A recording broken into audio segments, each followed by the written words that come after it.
പ്രിയ ബന്ധു നമസ്തേ. കഴിഞ്ഞ 2 വീഡിയോകളിൽ നമ്മൾ നമ്മുടെ സമൂഹത്തിന്റെ ചില യാഥാർത്ഥ്യങ്ങൾ തുറന്നു പറഞ്ഞു. ഇന്ന് ഒരു ചോദ്യം നമ്മൾ നമ്മളോട് തന്നെ ചോദിക്കണം.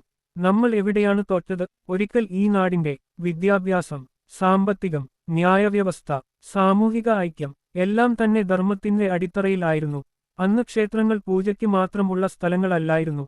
അവയായിരുന്നു വിദ്യാഭ്യാസ കേന്ദ്രങ്ങൾ, ധനസഹായ കേന്ദ്രങ്ങൾ, നീതിനിർണയ സഭകൾ, സമൂഹ ഐക്യത്തിന്റെ കേന്ദ്രങ്ങൾ. പക്ഷേ ഇന്ന് ക്ഷേത്രം നമ്മൾക്ക് പലർക്കുമൊരു ചടങ്ങായി മാത്രം മാറി. ധർമ്മം ജീവിതമാർഗം അല്ലാതെ ഒരു വാക്കായി മാത്രം മാറി. ഇവിടെ നമ്മൾ തോറ്റത് ആരോടുമല്ല, നമ്മൾ നമ്മളോടാണ്. ധർമ്മം നമ്മോട് പറയുന്നത് ഒരിക്കലും അടിമയായി ജീവിക്കാനല്ല, ഒരിക്കലും ഭയത്തോടെ തലകുനിച്ച് നിൽക്കാനല്ല.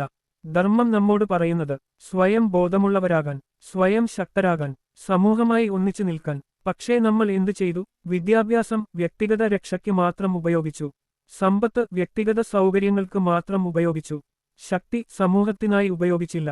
അതുകൊണ്ടാണ് ഇന്ന് നമ്മൾ എണ്ണം കൂടുതലായിട്ടും ശബ്ദം കുറവുള്ളവരായി മാറിയത്. ഇത് കുറ്റപ്പെടുത്താനുള്ള സമയമല്ല, ഇത് ഉണരാനുള്ള സമയമാണ്.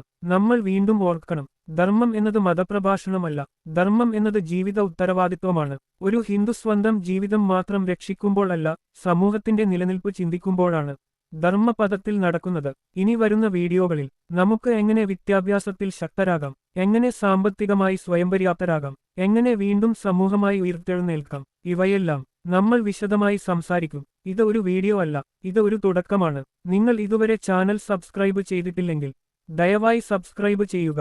ഈ ചിന്തകൾ മറ്റൊരാളിലേക്ക് കൂടി എത്തിക്കാൻ ഈ വീഡിയോ ഷെയർ ചെയ്യുക.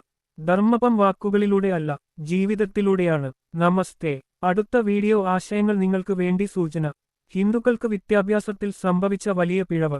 സമ്പത്ത് ഉണ്ടെങ്കിലും ശക്തിയില്ലാത്ത സമൂഹം. കാരണം എന്ത്? ക്ഷേത്രങ്ങൾ വീണ്ടും സമൂഹകേന്ദ്രങ്ങളാകുമോ?